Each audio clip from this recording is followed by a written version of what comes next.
Relax. There's no need to worry because you're about to experience Los Angeles.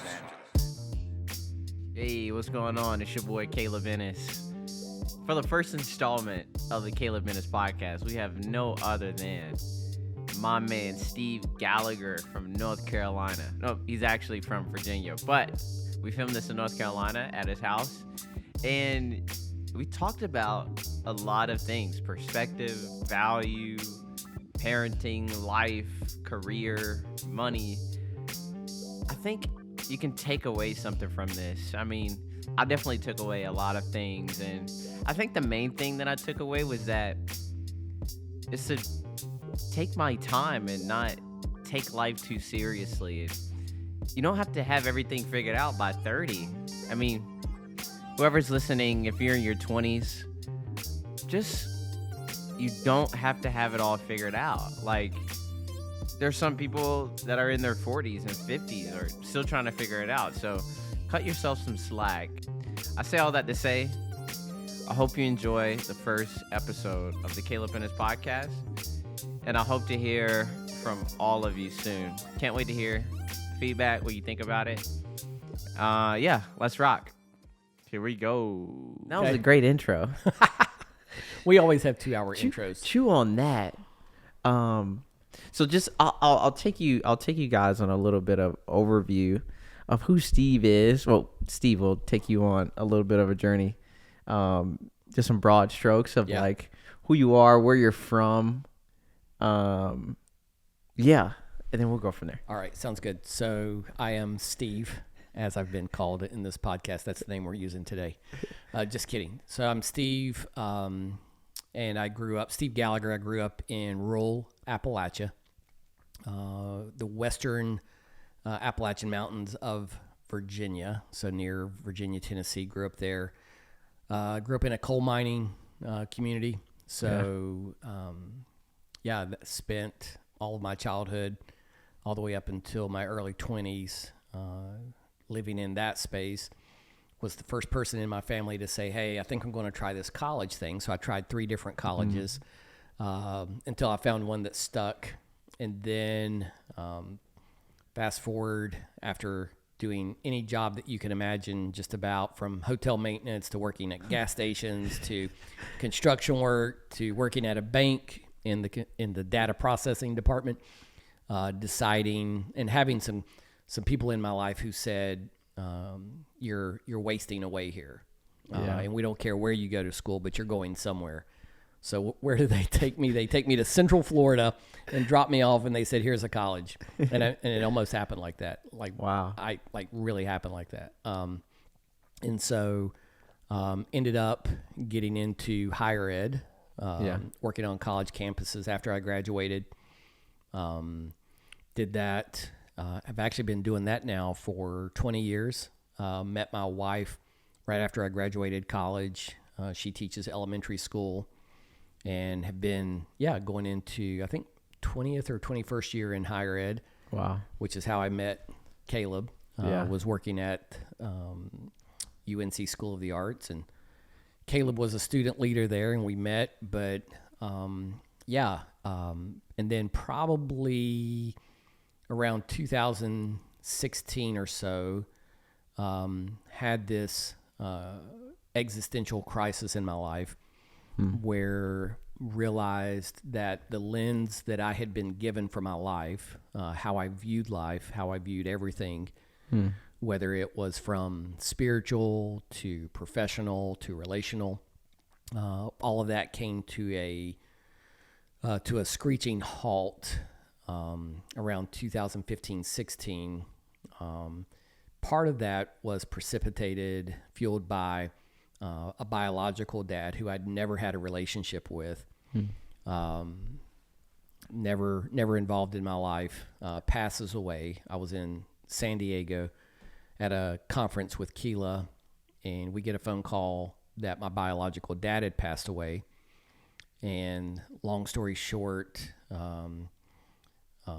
my family, my extended family from his second marriage tells me, hey, thank you for coming to the funeral. We appreciate it. We love you. By the way, you need to watch the mail for a certified letter. Okay, I don't know what that means, but I get a letter in the mail saying you've been named in your dad's will. Wow. So I'm thinking he left me some tools Yeah. or, some family heirloom. And Yeah. we get the letter, and it says Stephen has inherited that I've been named in the will, and I've received $1. And so all of a sudden, I find out this guy who's never been involved in my life leaves me $1. And so that...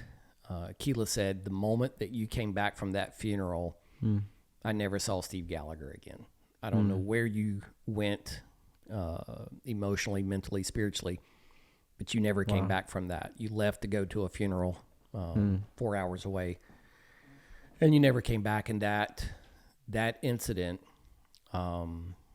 was kind of this crux moment where all of a sudden...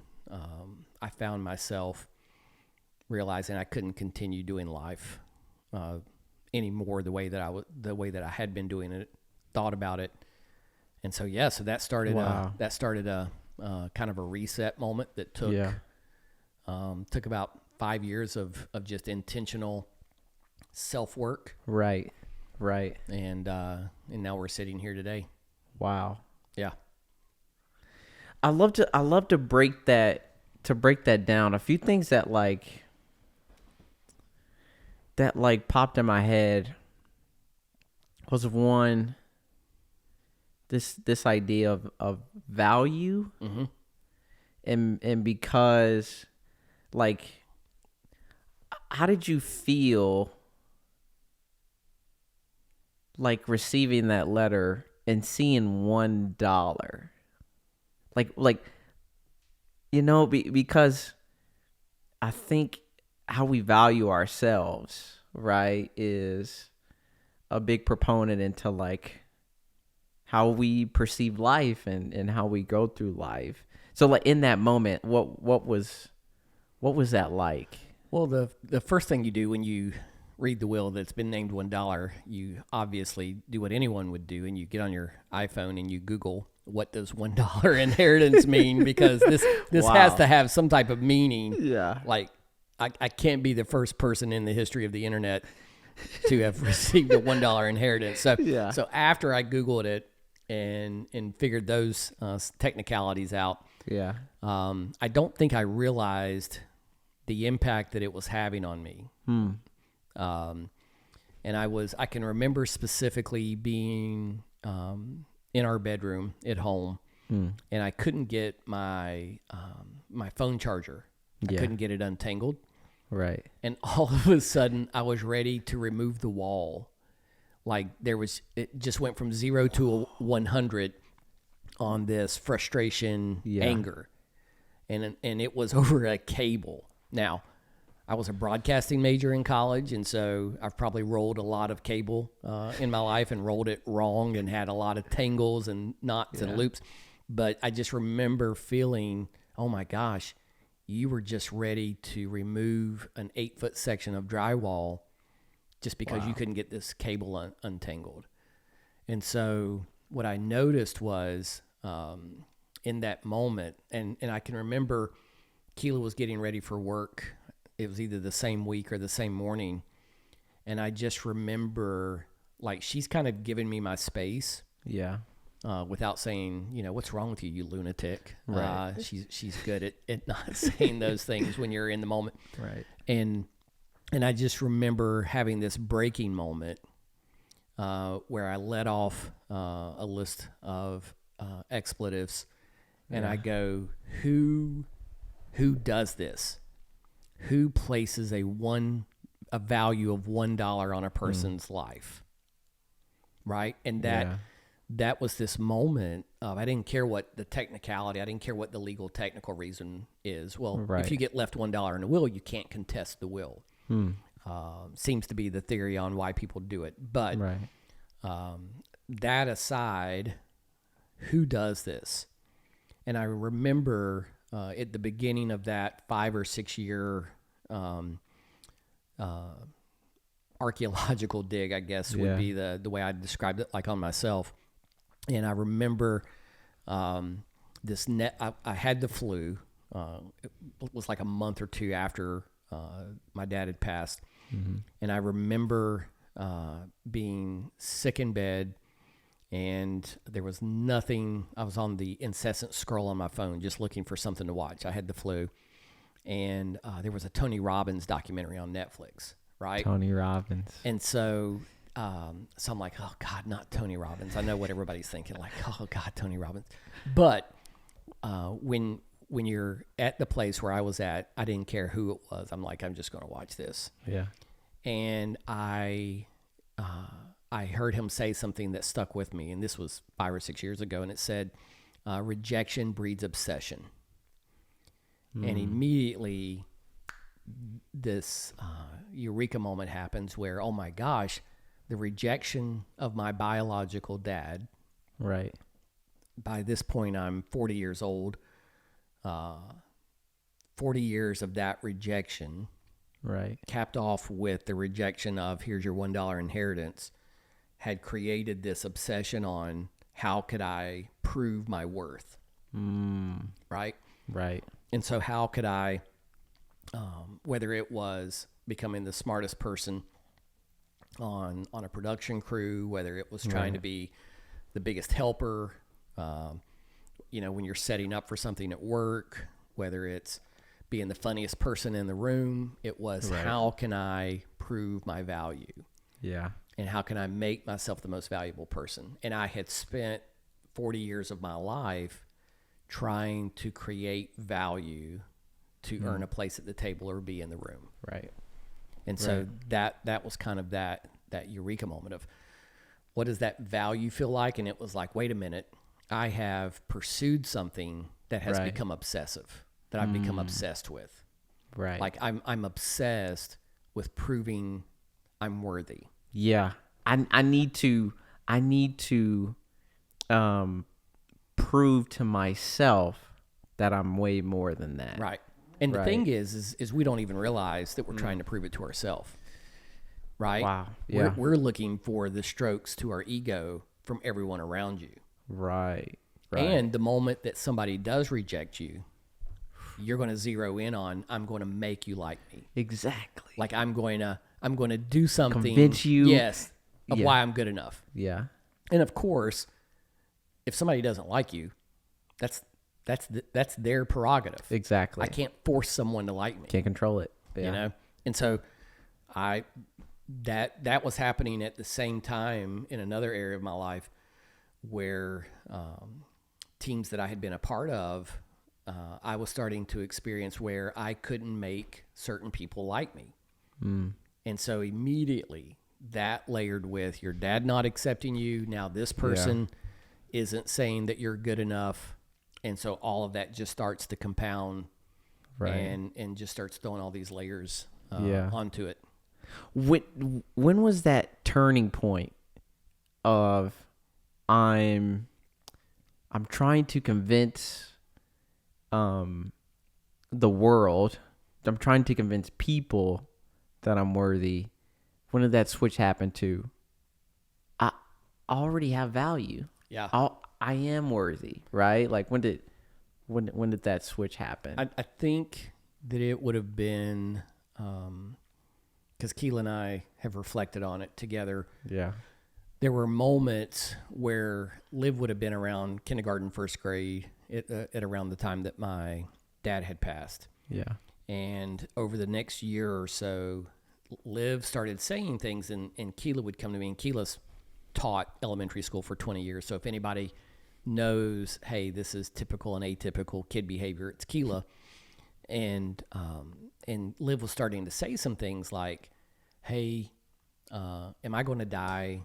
And she just started asking some questions that, while some of it is normally developmentally normal for a kid, there were some things in there that just didn't feel right as her parents. And I remember one night we were traveling, and we were about 45 minutes from home, and it was winter time, so it's dark by 5 o'clock, and it was one of these winter nights in North Carolina where there's no moon, no stars shining, and it's just pitch black out. And Liv says something while she's in the back seat, something like, am I going to die? Or I feel like I'm going to have a heart attack, something. And whether it was normal, quote unquote, or not, as Keela and I were talking later that evening after we got home and put Liv to bed, it hit me that I remembered saying some of the same things as a kid, but I had completely forgotten about. And it hit me that week as I just continued processing it. Wait a minute. Stuff that I'm feeling internally that I'm not even aware of, Liv is starting to verbalize. Wow. Right? And so it was like looking in the mirror. And I think when I talk with parents who are saying, who are reaching out saying, hey, can you help advise me on this, or coach, consult, whatever you want to call it. So many times when I listen to parents talk about struggles they're having with their kids, so many times it has nothing to do with their kids. It's just a reflection of what that parent is dealing with. I've learned that firsthand through this situation. And so when Liv started saying these things, right, and I was like, God, how in the heck am I thinking this? Not even fully aware that I'm thinking it, processing it, and she's the one to verbalize it. right, And I can remember part of the turning the corner on this thing was, if I could do that with Liv unintentionally, like I'm not even trying to pass that on to her, imagine what I could give her if I were intentional. And that became part of the conversation of what prompted conversations like when you see the survey crew outside and you're going, no, wait a minute, before you go into this spiral, right? But I think that was part of the turning of the corner of going, wait a minute,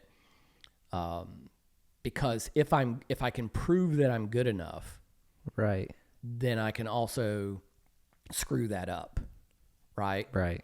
And part of that comes through your upbringing. Part of it comes through, we were talking about being raised in the South. Yeah. And if you were raised in the South, religion probably had some influence on how you were raised, whether you grew up in a church or not. Because, in the South and in the church,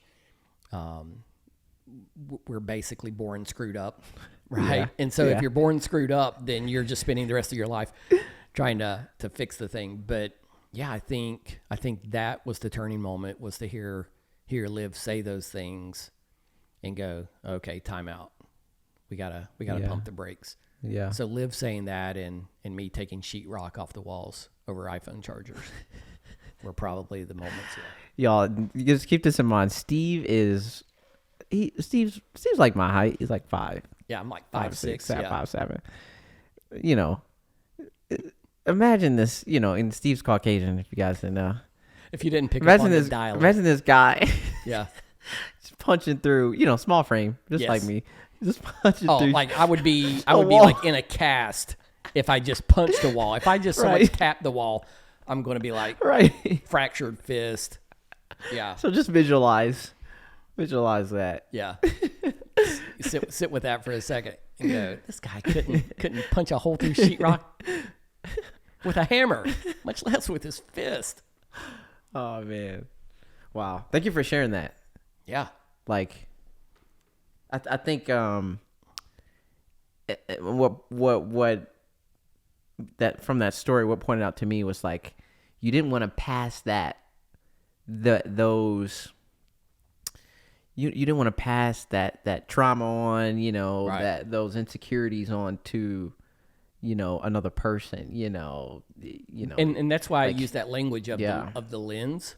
Right.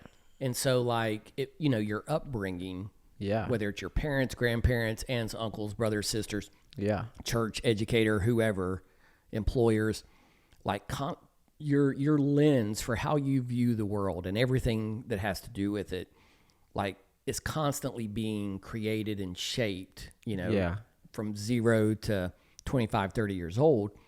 And so for me, it was like, man, I'm setting her up to have this lens to view it with. Right. And this isn't what I want. This isn't why I want to be a dad. This isn't why I feel like I'm here. It's to only give her these broken lenses of viewing things. And so, so that was That's Wow. kind of how I think about it. Is the responsibility that we have, to help people shape the lens of how they view the world. Yeah. Love how you said that. Switching directions a little bit. A lot of millennials, we go through high school. You kind of have an idea of what you want to do. Some people catch on more than others, right? Like it's that anomaly who, they were out of the womb. They were, I don't know, doing math problems. Yeah, balancing checkbooks. Yeah. So they sort of see the trajectory, of their life. But I think the majority of us, we don't really figure that out, until college. Most maybe after, right? Yeah. For you, when did you sort of realize like, oh, I have a natural ability, right? Like I have a skill in something. And then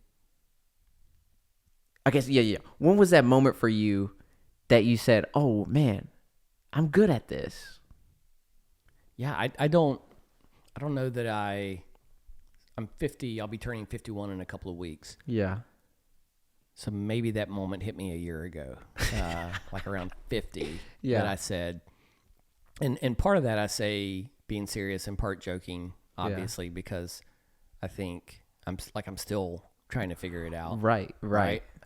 And I think there's this expectation, probably more so with millennials than my generation, which was Gen X, and maybe even more so than Gen Z. Right. Because Gen Z says there are no right answers. There's no wrong answers, right? Right. And so they're the amoeba. They just become whatever in the room. But with millennials, this pressure of, like I used to ask student leaders, hey, at what age do you think you figure it out? And when I say that you figure it out, emotionally, physically, professionally, relationally, like at what age do you think you've got it? Yeah. What age would you say? Or I used to think about 30. Yeah. Right? Because you're like sort of kind of midway through life, right? Like you got like about 30, you got to have it together. Yeah. You know? And that's usually the average answer. Yeah. Especially with millennials. And over the past 20 years, it's been, the really optimistic ones will say late 20s, Yeah. And then there's the realist who says 32, 34, maybe at the latest. Right. And I say to them, studies had shown, just through research over the years, this may have been in Harvard Business Review years ago, but something about Western society places the focus on youth versus wisdom and life experience. And so the age that they had found, hey, when you're really at your prime, it's in your early 50s. Wow.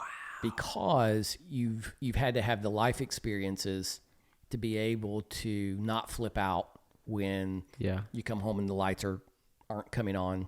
Right. When you have the car accident, when you lose a job, when you get told this unfavorable news at the doctor's office, like you start to learn, or you should be learning, hope to be learning. Oh, wait a minute, this too will pass, right? Like we'll get through this, but you only know that when you've gone through it a number of times. Exactly. And so I think for me, there was this, okay, well, would I enjoy doing this, or could I do this job? And so the first job was working with teenagers. I was a broadcasting major. My stepdad had passed away my senior year in college, and so I took a job working with teenagers at a private school and church. Yeah. Did that for a couple of years. Said, man, I don't know if I like the religious stuff. Went to work at a college. Then the next job was a college. And so I started noticing the themes and patterns, right? And Yeah. so it seemed to be with people younger than myself, which can sound creepy. But that seemed to be the theme. And then after I had worked at a few different colleges that were very different. So one was a small to medium-sized private school, liberal arts, then to be at UNC School of the Arts, and I've been there for 13 years. The theme that ran through that was being approachable, right? Yeah. Being a listener. And so then all of a sudden, now I'm at this place in my life where I'm going, okay, I'm getting ready to turn 51. How do I want to spend the next 20 years? Right. And I'd really like to zero in on helping people. Yeah. But it not having to do that 10% of my job, letting that be 100%. Exactly. Or more than 10%. Right. And so that was part of the thinking in moving where we are now residentially, and then some thoughts that we're having career-wise. But yeah, I don't think, that's a 30-minute answer to the all good. what should be a quick response. Like I should have said, age 51 is when it hit. Right. But no, I think it's you go and do, and you go, could I do this? Would Exactly. I absolutely could I do it without selling my soul? Right. Is this something I would enjoy doing? Yeah, I could do that. And then it becomes process of elimination. Right. Because it's like once what I've been learning, it's like, okay, I figured out what I'm good at. Okay, cool. Growing up, like I was always on the computer, right? Like that's what I did in my spare time. Like that was a hobby that I was just like naturally good at. And then it, started filming weddings and, these little videos. Yeah. And then it's like, oh, I can get paid to do it. Okay. Yeah. Oh, it's not necessarily that I had this moment where it's like, I have a purpose now. Yeah. Right? Like, Right. I know what to do. Yeah. It was just through patterns, Yeah. right? And the similar themes that would come up, like, oh, okay, this makes sense to do that. Yeah, And yeah. this is what I have a natural, So for me, I would go even broader and say, well, why am I on this planet? Okay. Yeah. And for me, being where I am in my life now, I think it boiled down to, now I had to do some, maybe what some people would call some deconstruction, but it really came down to, I think we're all on this planet for the same reason, and that's to love ourselves and love one another. Yeah. And then everything else is just, Yeah. on the side. Exactly. So exactly. what is something that I don't feel like I'm selling my soul when I go to work every day? Exactly. And I used to tell people, spend your 20s figuring out what you don't want to do, right? Yeah. Get into your 30s. Okay, here's what I'm good at, That's right? really Because I've good. noticed the patterns, so that by the time you're in your 40s, you're looking for those opportunities Yeah. where the majority of your day or the majority of your work week is spent doing the things that you Right. love and are good at. That's really good. I love Versus thinking at 25, I've got to be in the job. right. Or I've got to have it figured out. Oh my gosh. Are you kidding? Yeah. Are you kidding? There's 40-year-olds walking around like, Yes. dude, I'm just trying to figure it out. And millennials were looking to my generation to say, well, how did you do it? And my generation is going, oh my God, it's not about insurance and benefits. Like I did the 20 years for insurance and benefits, and I don't even know who I am anymore. And I'm on my fourth marriage. I'm on my first marriage. But yeah, like don't look to us. And so all of a sudden the millennials are going, well, who do we look to? Like if you're the generation, Right. right? Yeah. So yeah, I think Wow. so. I think that doesn't help with the anxiety. Is Yeah. who are the ones who've been here before, and we're all going, none of us have. Right. Yeah. Right. Okay, I got a couple more. Which we kind of went through that. What age do you think that you? Man, I'm honestly like excited about like late 30s, Yeah. early 40s. Nice. Because I feel like I'll be at least in a position where I'll like know, have enough experience in something. Oh, okay. This is what. Good. this is what I wanted to. I was trying to I buy was you like some looking time for there. that. I was looking for that thought. Yeah. So I think what a lot of people, they try to find their purpose. What's your purpose? What's your purpose? What do you want to do? I think we need to stop asking that question. Yes. It's more about how can you serve other Right. people, Yeah. Yeah. Yeah. And I think that's what you do really well. And Thank you. maybe no problem. I Yeah, think yeah. unknowingly how I didn't really know like what made you so good at that. Well, like bringing people together, right? Or like capturing attention, Yeah. right? And getting to know a side of people that most like adults your age like don't see, right? Yeah. Or we don't really. It's kind of this like ageism thing, like some millennials have like, no, I'm good. Like I'm good. I don't need to learn from. Yeah, You know, yeah. I'll do it on my own. But I think you had this ability to, hey, look, what do you? Look, let me get to know you. Let me serve you. Yeah. And then it was just like this natural thing where you earn trust with me, right? And I could come to you for advice, which like I didn't outside of like my family, like Yeah. we don't really have anyone, especially as a man, like Right. if you didn't have a dad, Right. right? Which I think a lot of guys can relate to, like not having a like father figure or a male figure, right? Like Or even if you had one, like you didn't feel the connection. Like my stepdad who raised me was a World War II vet. He was 50 years old. He was 50 years older than me. wow. Right. And so by the time that I realized I wanted or needed advice, like your mid 20s, Yeah. he had passed away. Right. And so then there's that absence of Right. who can I go to who's been here before? Yeah. You Yeah. know? I remember you had Wow. a classmate. I think they were a year or two ahead of you in a different art school, and they came in and they said, "Steve, you've always said we could come and ask you any question. Can I book some time to come in and talk with you?" And man, I didn't know what they were. I'm like, sure, yeah. I didn't know if it's usually about a relationship or how do I navigate if I want to change classes or.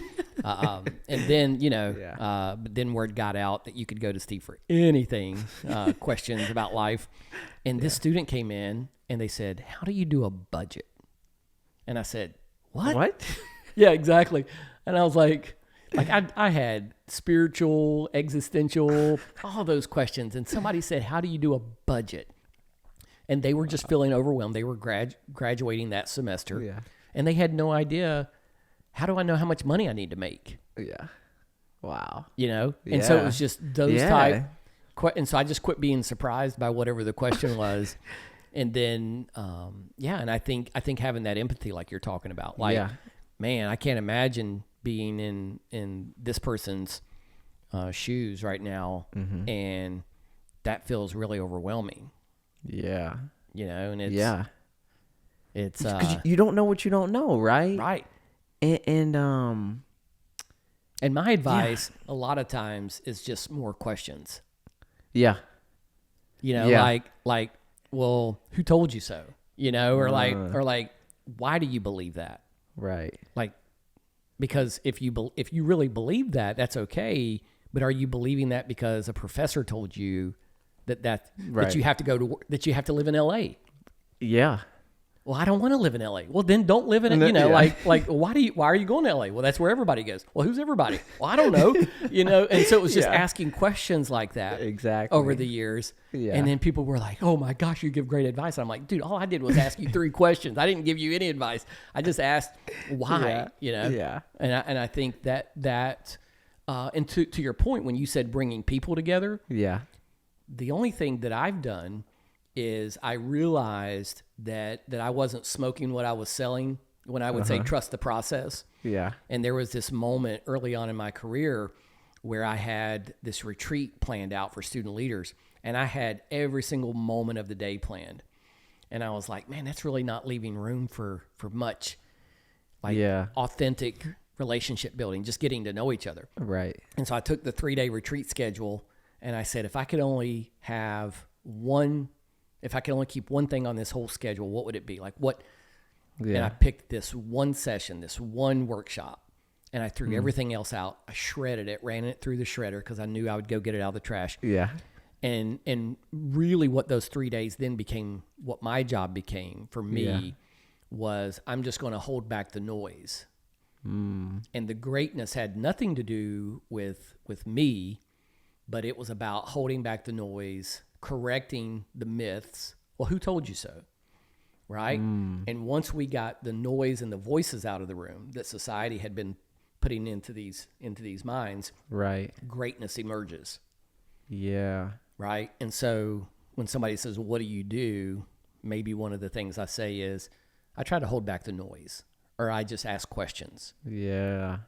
You know, and so the greatness has nothing to do with this mentor, whatever you want to call it, relationship that I have. It's just exactly I'm available and I ask questions. Right. You know, so the greatness, like the greatness in you was just me making observations. Hey, I think this would go better, Caleb, if you respected the actor's time when you did the production in my office. Yeah. Maybe if you had a plan instead of just winging it, and you're like, oh man, you're right. And I'm like, dude, that's just, But those were fun times. Yeah. I'm curious, like when you were in your 20s, what is something that you look back and you say, man, if I did more of this, or I guess like what sort of tool would you pass on to 20-year-old Steve? If 51-year-old Steve could go, got to think on that one for a second. 20-year-old fill in the blank, Rebecca, John, if you're listening. Yeah. I think, and this one will go probably more of the existential spiritual piece, even though those maybe aren't synonymous. It may fall under that heading in the bookstore if we were looking for this. What aisle of Barnes and Noble would you be in if you were looking for this advice? Yeah, I had grown up with this very confusing view on the creator of the universe, God, whatever you want to call. Yeah. Because I believe there is some supreme higher being, form of intelligence, and I think that for me, so this is advice I'm giving to me. Yeah. Now this may not be for the other. It may not apply. They can take it with a grain of salt. 30 million people listening to this. It may not apply to all 30 million. Exactly. But if 1 million. Yeah. Right. I had grown up with this view of God loves me and he's pissed. And so a lot of times how we view whatever that compartment is of our brain or of our upbringing, it's often shaped by our parents, right? And so I had grown up with this, man, you got to walk a fine line, or you will spend eternity, like infinite amount of time, burning in a fiery pit, right? Yeah. And so it created a very stressful way of life. Yeah. Because I was just like, oh God, the moment I get this thing wrong, it's over with. And surely to goodness, you can only say I'm sorry so many times before, the guy behind the curtain, the woman behind the curtain just says, enough. You've apologized enough, and it's not even real anymore. Yeah. And so it's why I have that plaque sitting over there that God's not mad at you. That's good. Right? Like he's not going, I'm just waiting for you to screw up. And you can screw this up so bad, Steve. Right. That even I can't fix it. Like I really thought that, like, God, you don't know how screwed up I am. And I could screw this up so bad that not even you could fix it. Right? Like that was because if I had done things right, then Dad would approve of me. Right. Right? Exactly. Yeah. If if I do these things, if I I could be right, worthy of right. And that starts off the whole story from the wrong starting point, right? Like it's like you're starting off at the wrong place. And so for me, that advice would be like, dude, just chill out, right? Get over this, that you've got to, Liv used to say to me when she was like 7 or 8, this was like my 3 years into the dig that I was talking about earlier. Dad, there's no such thing as perfect. And I was like, yeah, but you're 7. What do you know, right? And there was so much truth in it, and I couldn't handle the truth. But yeah, I think that would be the piece that I would say to Steve.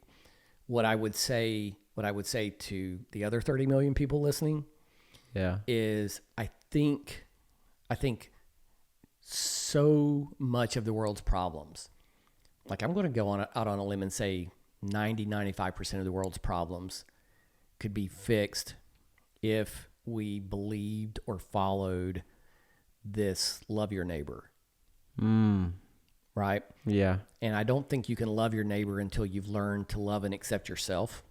Yeah. And so what I would say to everyone is work on loving your neighbor. I mean, think about this. Poverty, homelessness, wars, politics, education. Yeah. If we really just said, and I'm not talking about like evangelical Southern Christian, love your neighbor, bless their heart, right? Like I'm not, because that's been working. Because we see how that got us, right? And so all of that to say, just man, like if you'll cut yourself some slack, I think you'll quit projecting all your BS onto the guy on the 401. Is that a real interstate? Is there a 401? 405. The 405. Yeah. So all of a sudden, I'll quit projecting my BS onto the car in front of me. Yeah. Who I don't know what's going on in their life today. I don't know if they've just lost their job, if a parent's just passed, if their partner has left them high and dry.